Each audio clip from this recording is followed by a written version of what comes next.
Allez, bonsoir à toutes et bonsoir à tous et merci de nous avoir pratiqué sur la Fresh TV et bienvenue dans notre émission de débrief de la Liga. Nous allons vous débriefer le match qui a opposé l'FC Barcelone à cette équipe de Las Palmas. C'est Las Palmas qui l'a remporté par 2-1 face à cette équipe de FC Barcelone. En tout cas, Barça qui a perdu pour la première fois en championnat sur sa propre pelouse. Ça a été un match très tendu, un match très difficile avec...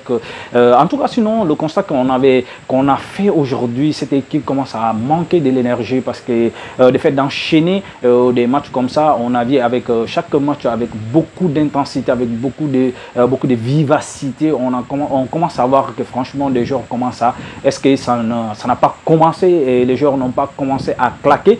Parce que voilà, il faut souligner également la sortie prématurée de Baldé, latéral gauche de FC Barcelone qui avait très bien entamé ces matchs, mais très malheureusement qui a eu un choc et qui est sorti prématurément. Et ça aussi, ça a joué sur cette équipe de FC Barcelone. Mais c'est là que cela ne tient, c'est une grande équipe, une équipe très compétitive.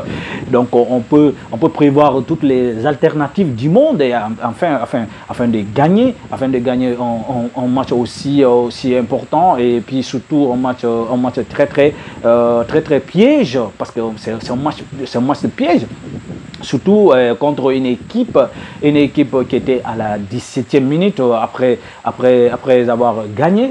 L'équipe se retrouve à la 14e, en tout cas ils ont grimpé, ils ont énormément grimpé le classement. On a vu que le FC Barcelone, voilà, en tout cas il y a eu pas mal de choses dans cette rencontre. On a vu que le FC Barcelone, surtout au niveau de la construction, on a vu que voilà, Hansi Flick qui n'a pas fait très tôt confiance à De Jong, c'est là ça pose énormément de problèmes puisque Marc Casado a carton rouge qui ne pouvait pas jouer ce match-là.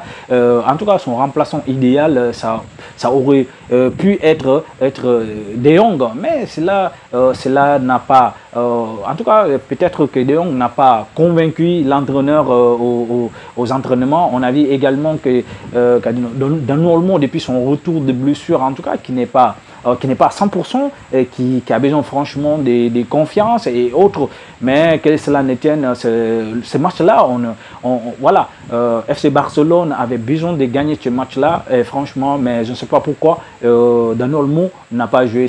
Il a préféré Pablo Torre qu'à Dani Olmo, il a préféré Gavi qu'à De Jong. On ne sait pas, est-ce que c'est là aussi, mais si on regardait sur le premier but, moi je pense très bien que le tir était très loin, malgré que l'ancien Barcelonais Sandro avait fait un très bon contrôle et qui a croisé sa frappe avec une frappe très instantanée, franchement qui n'a laissé aucune chance à Iñaki Peña, aujourd'hui qui a encaissé deux très beaux buts, parce que voilà, sur le deuxième but également, on a vu que presque c'est le même côté, presque c'est les mêmes actions. Moi je dirais tout simplement que voilà, en tout cas il n'a pas été très vigilant face à ces deux buts là, parce que c'était des buts très magnifiques, un but travaillé franchement.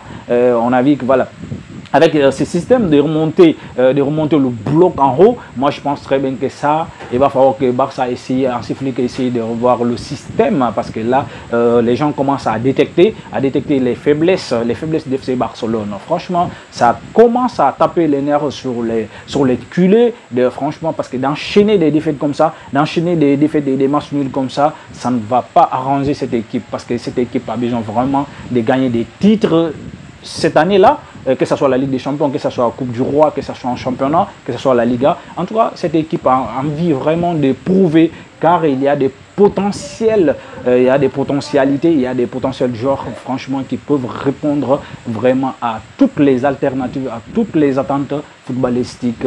En tout cas, voilà, chers internautes, c'est tout pour aujourd'hui. Nous allons vous débriefer le match du FC Real.